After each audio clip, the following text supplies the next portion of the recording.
NTR में आपका स्वागत है। मैं हूँ रूपम सिंह। अभी गर्दनीबाग के सड़कों पर धरना प्रदर्शन हो रहा है। आपको बता दूं कि पहले विद्यार्थी भी धरना प्रदर्शन दिए हैं, शिक्षक, स्टूडेंट और शिक्षक और चिकित्सक, और अब यहाँ पर लाइब्रेरियन भी धरना प्रदर्शन के लिए यहाँ पे मौजूद है। इनका कहना है कि 2007 के बाद से ही वैकेंसी कुछ भी नहीं आई है।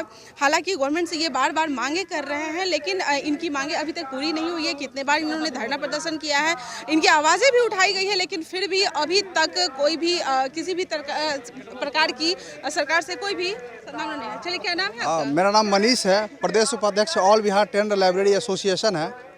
बार बार हम लोग सरकार से प्रयास कर रहे हैं कि हम लोग का बहाली आ जाए, लेकिन अभी तक ऐसा कुछ हो नहीं पाया है।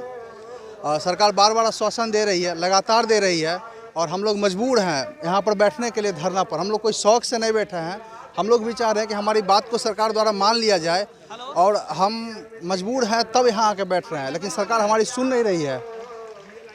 2007 के बाद से अभी तक कोई नया पद का सृजन भी नहीं किया गया है और नई बहाली भी नहीं हुई है।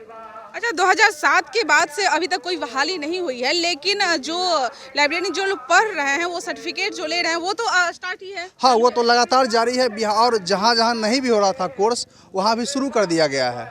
तो ऐसा क्यों, जब शुरू कर दिया गया है और वैकेंसी नहीं आ रही है? तो यही तो हम सरकार से पूछना चाह रहे हैं कि भाई ऐसा क्यों? जब आप कोर्स करवा रहे हैं, लोग नए नए छात्र पढ़ाई कर रहे हैं, तो फिर इसका नौकरी कहाँ मिलेगा उन लोग का? जब इस क्षेत्र में, बिहार में, यहाँ पर रोजगार उपलब्ध है, फिर भी इस क्षेत्र को एकदम नगण्य कर दिया गया है। बिल्कुल भी यहाँ रोजगार का अवसर नहीं है। जबकि अगर सरकार चाहे तो लगभग 16,000 लाइब्रेरियन की बहाली कर सकती है। हाल में ही शिक्षा विभाग जो है एक नोटिस सब जिला अधिकारी को भेजे हैं, जिसमें कि लगभग 50,545 ऐसे विद्यालय हैं जहाँ की पुस्तकालय की सुविधा उपलब्ध नहीं है। उन्होंने विभाग सब अधिकारी को बोले हैं कि इस पर थोड़ा सा किया जाए, लेकिन ऐसा कुछ अभी तक हुआ नहीं है। अच्छा, स्कूलों में तो शिक्षक हैं, तो उसमें एक एक लाइब्रेरी की भी ज़रूरत होती है और लाइब्रेरियन की भी ज़रूरत होती है। हाँ, एकदम ज़रूरी है मैडम। बिना लाइब्रेरियन के स्कूल काम नहीं कर सकता है, इसलिए थे करके। अच्छा, कब आप ये जो लाइब्रेरी साइंस जो आपने कोर्स किया, वो कब किया था? हम लोग तो 18 में किए हैं, और बहुत लोग भाई लोग हैं जो कि 16 में भी किए हुए हैं, बहुत है 8 में भी है, उसके पहले भी किए हुए हैं। जिन लोगों का बहाली अभी तक नहीं हुआ है, इसके लिए हम लोग यहाँ धरना प्रदर्शन पे आए हुए हैं। अच्छा, ये बताइए कि हाँ, बताइए। सबसे पहले आए हुए सभी हमारे साथियों का बहुत बहुत धन्यवाद। बिहार में पुस्तकालय की बहुत से ज़्यादा ज़रूरत है, क्योंकि बिना पुस्तकों के बच्चे आखिर कैसे पढ़ेंगे? बिना पुस्तकालय के आखिर किस तरह से वो ज्ञानार्जन करेंगे? लेकिन सरकार विगत लगभग 13 वर्षों से इस पर पूरी तरह से ध्यान नहीं दे पा रही है, जो कि बहुत ही ज़रूरी है। लगभग 55,000 विद्यालयों में अभी तक पुस्तकालय भी सृजित बना हुआ नहीं है, जो कि बहुत ही ज़रूरी है। RT 2009 के तहत पुस्तकालय होना हर विद्यालय में बहुत ज़रूरी है, जो कि आज शिक्षा विभाग भी जानती है और हर अभ्यर्थी भी जानते हैं। तो सिर्फ डिग्री बांटने से कुछ नहीं हो पाता है।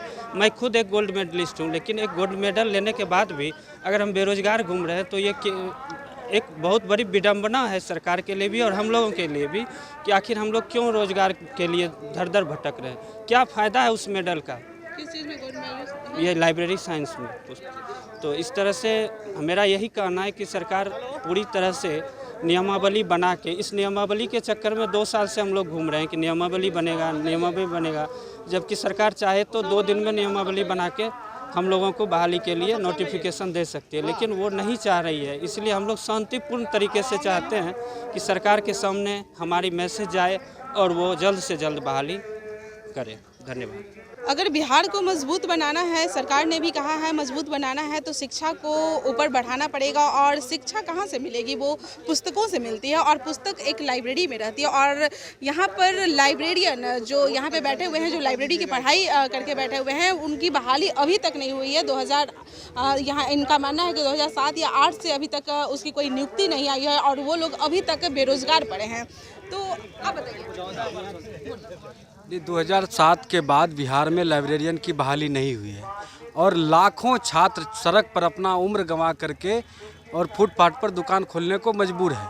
हम लोगों ने सरकार से बार बार मांग किया है, याचना किया है कि हमारी बहाली करो, लेकिन सरकार के कान पर जू नहीं रेंगता है और हम लोग इसके खिलाफ कोर्ट भी गए। कोर्ट ने कहा कि हम शिक्षा विभाग को कहते हैं वो आपकी बहाली करेगा, लेकिन 2 पेज का नियमावली बनाने में क्यों 12 वर्ष 13 वर्ष लग गया है, ये हम सरकार से पूछना चाहते हैं। और दूसरी बात, आपके माध्यम से हम सरकार को आगाह करना चाहते हैं कि अगर इसकी बहाली नहीं करनी थी तो फिर ऐसे लोगों को डिग्री क्यों बांटते हैं। इस डिग्री को बंद करिए, इस कोर्स को बंद करिए अगर बहाली नहीं कर रहे हैं। पूरे बिहार के अंदर में कृषि कॉलेज में, इंजीनियरिंग कॉलेज में, मेडिकल कॉलेज में, कॉलेजों में, विश्वविद्यालय में सब जगह सीट खाली है, पुस्तकें पड़ी हुई है। अभी बिहार के अंदर में आप सुन रहे हैं कि पुस्तक बहाली में कितना धांधली हुआ है। अगर लाइब्रेरियन रहता तो क्या ये धांधली होता? हम सवाल करते हैं सरकार से कि अविलंब ऐसे हमारे जैसे बेरोजगारों की बहाली करिए और निश्चित रूप से हम आपके पुस्तक को भी बचाएंगे, हम आपके बच्चे को ज्ञान भी देंगे। इसलिए हमारी बहाली अविलंब सरकार करे, ये हमारी मांग है। तो आपने जैसा कि सुना, इनका कहना है कि बिहार में जो पुस्तकों की जो धांधली हुई है, अगर एक लाइब्रेरियन यहाँ पर होता, उनकी बहाली होती तो वो लाइब्रेरी की रक्षा भी करते और पुस्तकों की भी रक्षा करते। और पुस्तक जो है शिक्षा के लिए बहुत बड़ा वरदान है, क्योंकि बिना पुस्तक के ज्ञान नहीं हो सकता है, और अगर ज्ञान नहीं है तो कोई भी शिक्षा अधूरा है। फिलहाल इतना ही, बने रहे न्यूज़ पीआर के साथ। धन्यवाद।